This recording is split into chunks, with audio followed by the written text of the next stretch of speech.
And I'm very happy because I will be joined by international author Geoffrey Cann, who is go-to voice for digital innovations in the energy industry. With over 40 years of experience, he brings great expertise and insight about energy industry. Have you came across any of the biases about yourself, or maybe some of the stereotypes that you might have faced? There's plenty. So the first one was, if you're not an engineer, you can't work in the industry very far. So that was a bias. That's just flat out not true.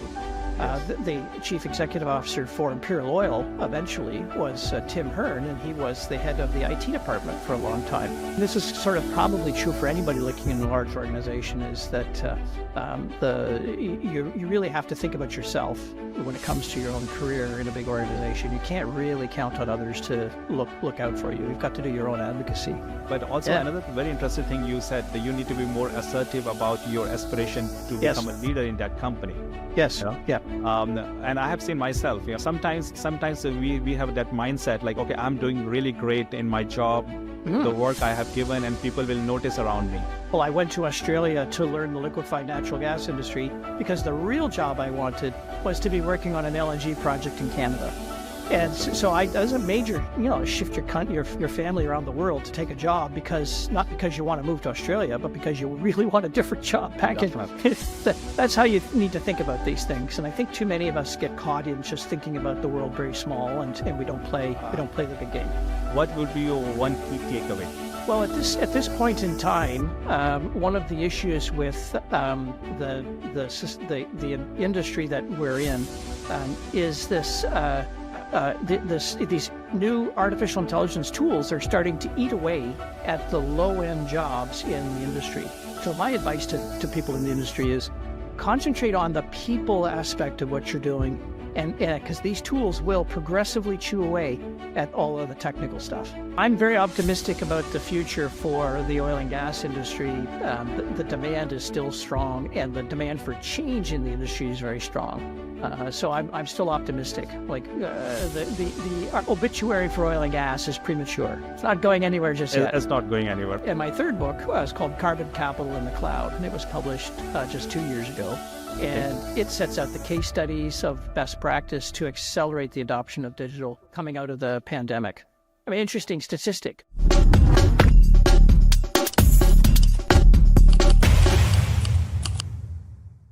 This is the Oil and Gas Breaking By show, where we are going to invite industry leaders to talk about their journeys and also technologies of tomorrow, in an effort to break some of the biases that might have formed around this energy industry.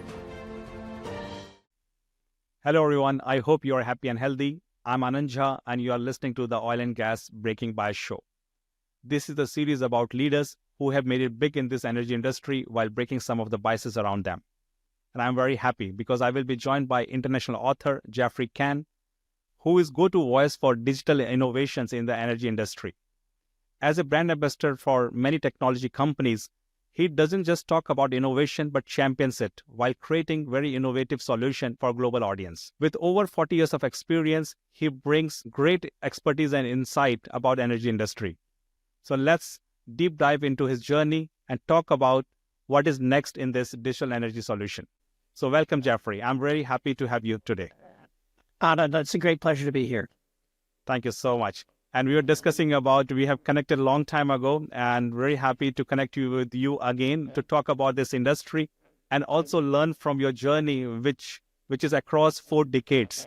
So it will be very hard to bring everything into 20 to 25 minutes today, but I'm looking forward for our conversation. So without any further delay, as we discussed before, can you walk us through your personal and professional highlights that help you to shape or to reach wherever you are today? Well, my career first started with Imperial Oil, a big Canadian oil company, which was a subsidiary of ExxonMobil. And it provided a great, almost like a master's in business administration, an MBA degree on how big oil companies run themselves. Exxon is very process-oriented. It's by the book. And so it was a great learning experience. But they also told me after I was there for a couple of years that because I wasn't an engineer, I would not be given the authority to look after any of the energized assets, gas plants, refineries, and the like. And so your career path inside big oil is rather limited. You're going to only be able to succeed on the commercial side.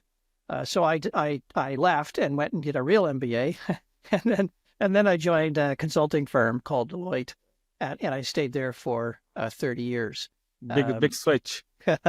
Yeah, big switch to consulting. Yeah, my interest in consulting was quite by accident. At the time, this was, if you come back in history, 1982, 1983, there was a major recession in North America. So jobs were scarce. And at the time, the consulting industry was recruiting. So I applied and took the role. I left working in the energy industry for a very, very long time, almost 10 full years. And I found myself living in Hong Kong, but working mostly in mainland China. And I remember taking photographs in one of the cities I was in at the time, showing donkey carts delivering coal door to door. And there were no cars, there's no trucks, there's just bicycles everywhere and people on foot. Who could believe that? Like now, if you go to China, who could believe that? I have the photographs. I have the receipts. I can show you. This is what it was like within my lifetime, right? It's not that long ago, just 20 years. Yeah. And so I came home to my wife and said, the world's largest country by population, China, gets its transportation system is on bicycle and on foot, and its energy system is coal delivered by donkeys. So there's going to be a huge demand for energy in China, and in North America, that's just a switch on the wall for us. We don't even think about it, but this whole country was going to expand. So I came back and got myself into the energy industry, and I've stayed there ever since. My work is covered the full length and breadth because as a consultant, you work wherever the industry has an interest in a problem to solve. So I've worked all up and down the industry. My most recent change, I did that within Deloitte, became a partner, worked in the industry for a solid 20 years, leading and running projects, and then left Deloitte 5 years ago to go do other things, which includes writing books and podcasting and speaking and the like. So that's, if you like, that's my career in a brief nutshell.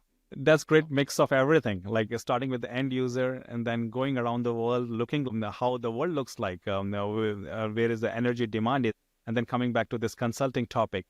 Yes. During this journey, like, have you came across any of the biases about yourself, or maybe some of the stereotypes that you might have faced? Oh, there's plenty. So the first one was, if you're not an engineer, you can't work in the industry very far. So that was a bias. That's just flat out not true. Yes. The chief executive officer for Imperial Oil eventually was Tim Hearn, and he was the head of the IT department for a long time. Now, he may have been an engineer, but he also spent, I only knew him as a technology leader. Suncor's recent CEO, Mark Little, was also a technology professional from university, not an engineer. So there's a bias there that the industry tends to favor the engineering profession for leadership. And it certainly impacted my career. I wouldn't say it's hard to look back and, what could have happened. It doesn't work that way. But I know what. Yeah. Either you can just go in that loop of what if scenarios, Yeah, there's no point. But the industry the industry does have a lot of biases, and it's very much as an industry, it's the industry, and it's really driven by capital markets to a degree. Capital markets value the fact that oil prices go way, way up, and they also crash, because that volatility means that sometimes you're going to make a lot of money. And so the bias in the industry is towards the risky parts where there is the potential for huge wins. And so, the money tends to flow into the upstream for that reason. That's a bias that you have to deal with. Makes sense, and I think that takes to our next question. What the changes you might have seen today, because as you said, you have started almost 30-40 years ago in this industry. But what changes do you see today? Is that biases still exist, or we are moving into different direction? Well, right now, it depends on which country and which continent you're in, and what your political leadership is, which frames a bit about how the industry tends to react. But right now, the biggest single change facing the industry as a whole is this drive to decarbonize. And I'll go back to China. In 2023, China informed the energy observers around the world that its demand for gasoline had reached a peak, and it's now starting to decline. And this is driven by their adoption of electric cars and solar panels and the like. Well, this has global ramifications. So the Chinese bias now is to shift their energy infrastructure towards renewables as fast as possible. And whereas the North America bias, especially under the Trump administration, the incoming administration, will be to maintain the status quo, which is fossil fuel powered transportation and the like. So there's some political biases here that frame this. If you go to Europe, the recent floods in Spain have been extremely alarming. Europeans see the challenges of climate change very clearly because of the impacts it's having on the continent. So their emphasis is also to decarbonize. So there's these big changes are driving investments and how people think about the world now at quite a significant degree. Makes sense. And I have seen those changes. The energy transition is a big topic. Especially it's getting more and more traction these days. Yeah. And it's more prominent in Europe, but slowly starts to make some progress in Asia and also like some other part of the world. I was visiting some of the countries in Latin America, like Brazil and Colombia, and met some customers there. They also talk about this energy transition, and also they're very serious about it. No, very serious. I was looking at some statistics, but a heat pump in Asia is sold every 5 seconds. Oh, really? Okay. Yeah, it's the demand. We don't really see the intensity of the change in North America because our infrastructure is much more mature. But if you're in Vietnam, Thailand, in Indonesia, Philippines, the demand for these new energy infrastructure, if you don't have to go through fossil fuels like natural gas, the demand for this new energy infrastructure is very high. Yes, I can imagine, and people making commitment, and also they're making progress towards it. Oh yeah. So, but also on the other side of the coin, like we always also need a balance. Like how fast we want to move in that direction. Yeah. We have seen some examples where countries tried to change overnight, and that didn't work. What's your view on it?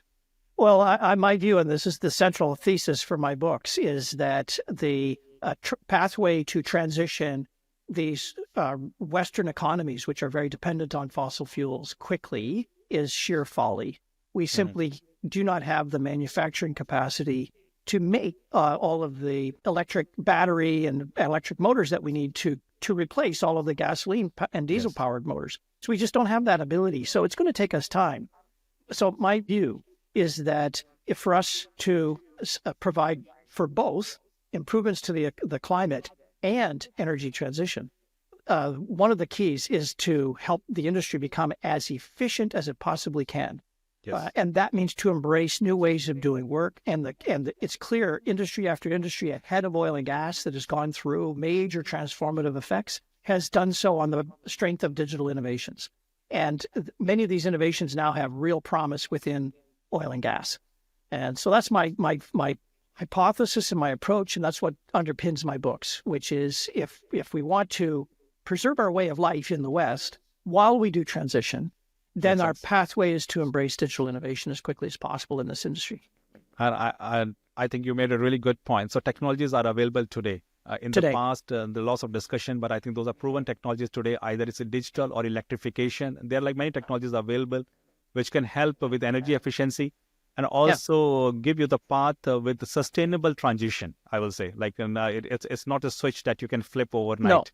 No. That's not going to happen. No, can't be done. If we want to sell electric cars in North America that are manufactured in North America by North Americans under brands like GM and Ford, we have to completely retool the entire supply chain to build engines and cars. That's not something you do overnight. No, definitely. No. That's we have to keep in mind. Yeah. Just adding to this question, like if somebody wants to enter this industry today, what opportunities they should look into it? Well, that's a really interesting question. It's very cloudy and very challenging to be super precise on what is the right pathway here. But my view today is that given that the fossil fuel demand curve has flattened now in China, is starting to bend down, the demand for petroleum products for cars is about to start to see a material and prolonged decline. Yes. Yeah, exactly. So what does that mean? Well, it means the competition to provide refined petroleum products is going to intensify. Refineries are going to have to shut down. We've already seen several just in the last 2 months. 2 in California and Los Angeles area, 1 in the United Kingdom, just simply said we can no longer compete. This trend should continue. So if someone wants to work in the industry, you'd have to really look far out and ask, where is the value in this industry going to be? And I can tell you, it doesn't appear like it's going to be in the refining sector because that's starting to shrink. It's all shrink. Yes, no, I agree. I agree. Like I also talk to many end users, and I think it's very consistent to what you just said.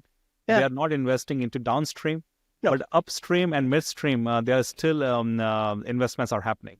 Just in the decarbonization of the upstream alone, like leak detection and repair, methane tracking, carbon tracking and monitoring, track and trace of carbon and plastics recycling. There's so many fields where you could enter into this industry and have a fantastic long-term career. Anything to do with carbon would be very top of mind for me.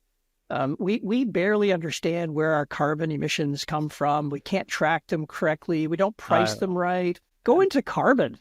It's a career. And there are like many things are happening. The frameworks, still there is no global framework where you can account that carbon tracking or GHG emissions. So there is no consistent global framework exist. But we are moving in that direction. I think sooner or later we will have something that we can all rely on. Yeah, it's coming quickly, and we have to have it, because if we don't, we can't allocate capital correctly to deal with the transition properly, because we don't know where the emissions are the greatest, and so we misallocate our capital. Yeah, and also it's all about the complete value chain. That's also we have to keep in mind. It's not about just production, which is producing carbon, but also you have to see complete value chain from upstream to downstream, and also maybe the users of that product. And so that's very important to track. Full chain, complete food chain, complete value chain. No, that's great. Just coming back to your journey, just to explore a little bit more. You already talked about one of the biases that you have to face when you started your career. But if you have given a chance, how do you relive your journey? How would I relive it? Yes. So I'm not a particularly. I don't look in the rear view mirror that often. I'm generally a look out the windscreen kind of guy. Hypothetically, if you're given a chance. Well, given the chance, it's way too late now, but given the chance, I probably should have done an engineering degree. And because I think the opportunities that sort of appeal to me in hindsight would have been perhaps a little better, a little different. So that would be one, if there was one thing I would have done differently. Another thing I would have done differently and this goes back to my time at Deloitte, is I would have been more assertive in going after leadership roles. Understood. I was a bit too. I at the time, this is sort of probably true for anybody looking in a large organization, is that you really have to think about yourself when it comes to your own career in a big organization. You can't really count on others to look out for you. You've got to do your own advocacy. So I would, if I could do things differently, that would be one. No, that's great. You talk about engineering. You already mentioned why you want to make that change. But also another very interesting thing you said, that you need to be more assertive about your aspiration to become a leader in that company. Yes. Yeah. And I have seen myself. Sometimes we have that mindset like, okay, I'm doing really great in my job, the work I have given, and people will notice around me. Correct. Yeah. And sometimes it works, but sometimes you have to show the value you are bringing. Exactly. You have to work on your path.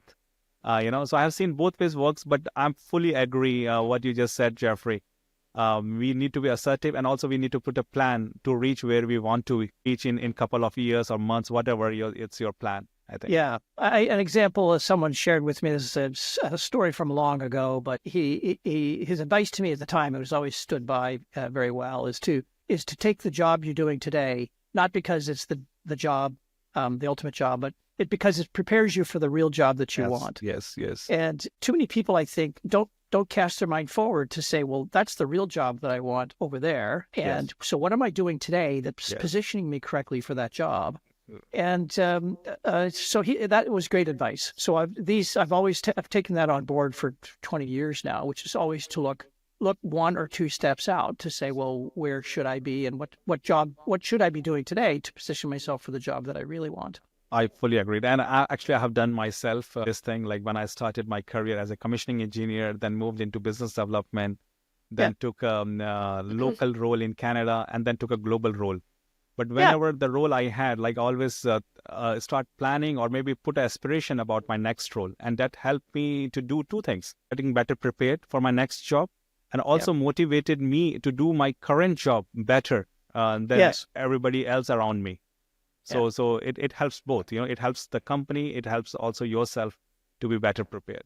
Yeah, I agree. It's served me very, very well. As an example, I went to Australia to learn the liquefied natural gas industry because the real job I wanted was to be working on an LNG project in Canada.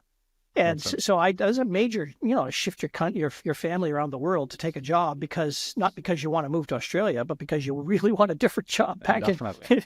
That's how you need to think about these things. And I think too many of us get caught in just thinking about the world very small, and we don't play the big game. You made a really good point. But those kind of decisions you just mentioned about moving to Australia to learn about something, that also comes with a risk, correct?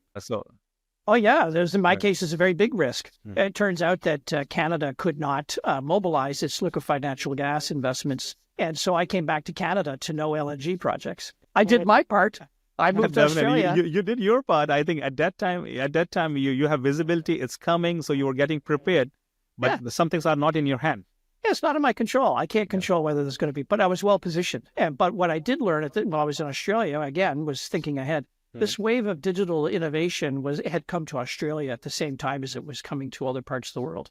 And so I decided at the time that I would also embrace some of this digitalization activity and learn about it, so that when I did come back to Canada, I was able to quickly pivot away from liquefied natural gas and instead focus on digital adoption, because I saw that also as another major wave of change coming at the industry. That makes sense. I think that's a really good point, and we can all learn from it. Just switching a topic a little bit here, and I think we already started talking about that topic. If somebody needs to be prepared, so we talked about like where the opportunity exists, Yes. But if somebody needs to prepare to cash on those opportunities, what will be your one key takeaway? Well, at this point in time, one of the issues with the industry that we're in is these new artificial intelligence tools are starting to eat away at the low-end jobs in the industry. A good example, let's say you have a pump gauge at a facility, and the current process is you send an operator every couple of days to go look at that gauge and write down what the gauge says for pump pressure and so for lubrication. And that's going for forever. Like forever, they are doing the same process. They drive to different field areas. They go to well and note down that information. Exactly. Yeah. Well, artificial intelligence now allows us to point a camera at that gauge and look at the gauge take a video or photo of it, take that image, load it to the cloud, and then interpret the gauge, which means the operator no longer has to go around and visit that pump. That's an example of artificial intelligence eating away at the bottom end of the job hierarchy, the job ladder inside oil and gas.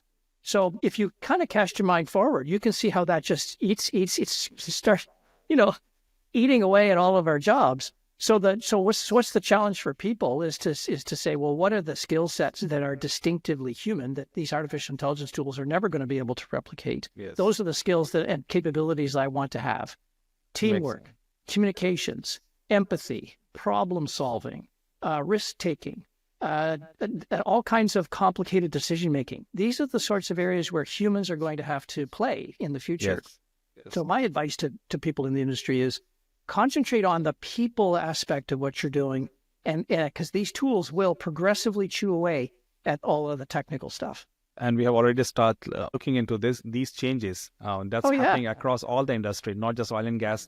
So reskilling is necessary. Absolutely. And I think reskilling is, in oil and gas, we probably had a mindset, and again, one of our biases, I'll learn how to do this area, and become really good at it. Yes. And then, but the problem is the world is changing so much everywhere that holding so tightly to that one dimension is suddenly now a problem. Yes. And so we're going to have to move away from being a dedicated learner on a very narrow topic to be a learner on a much broader topic. And I think that's the promise that what people have to do in the future. I fully agree.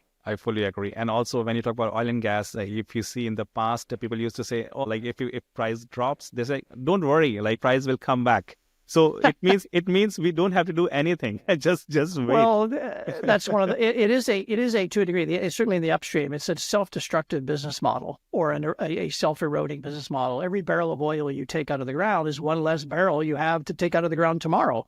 And so the value of the business is perpetually declining. Yes. And as long as demand is perpetually growing, that's going to create eventually a gap that prices will have to go up to compensate for the fact that there's now a shortage of supply for the demand that we have. But if you bend the curve, the demand curve, so it flattens and starts to go down, suddenly that math doesn't work anymore. And definitely. And then you have to reinvent yourself, and we just talked about. And that's a necessity of your business.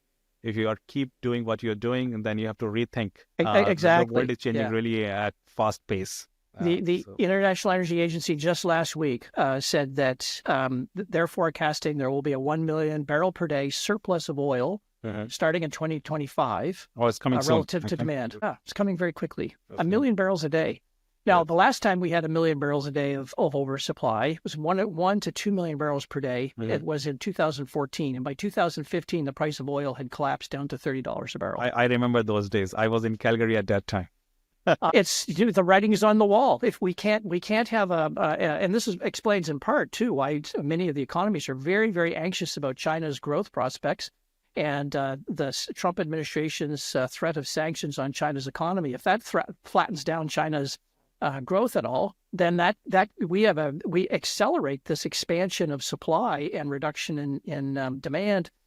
It might get very ugly. Yeah, let's see how it changes, because this industry goes through different swings all the time. Swings and roundabouts. Yeah, exactly. So let's see how it goes. The last, not the least, the question, as we were discussing before, we already touched many of the biases, but one key bias that still exists in this industry.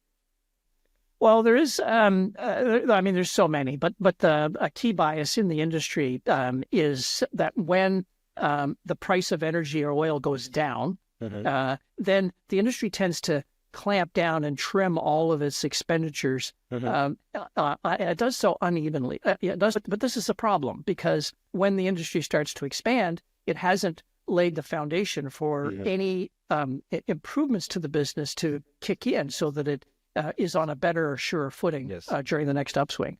So this is one of the biases which I think is really troubling. If the price of oil does go down, and there is capacity in the organization to make change, that's the time to drive change hard. Yes. The organizations are going to be ready for it. And then when the upswing kicks back in, now you're on a completely new foundation. Our industry doesn't do that. It doesn't do that. Yes. Doesn't do that. Once the downturn happens, we tend to start cutting everything, and then all of the projects which drive the value in the future tend to get cut too. And I think that's a bias I'd like to see changed. And that's exactly what we have seen in 2015 when the price dropped. Yes. Then another one in 2020, like when it went to negative, and you could see the effect of that price drop. Yeah, so many jobs were cut and all those things. Yep. And then demand came back. We could not find people to fill those jobs. Exactly. Yeah. It's because they left the industry. They left the industry. They went somewhere else. Yeah. Yeah. And I think the certainly next generation of young people are watching very carefully what's going on in the industry. And the narrative in the school systems, of course, is don't go into oil and gas.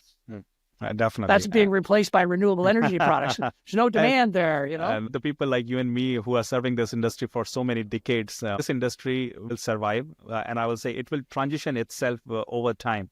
So if you're listening to this one, this industry is there. Yes, it's slow to adapt these changes.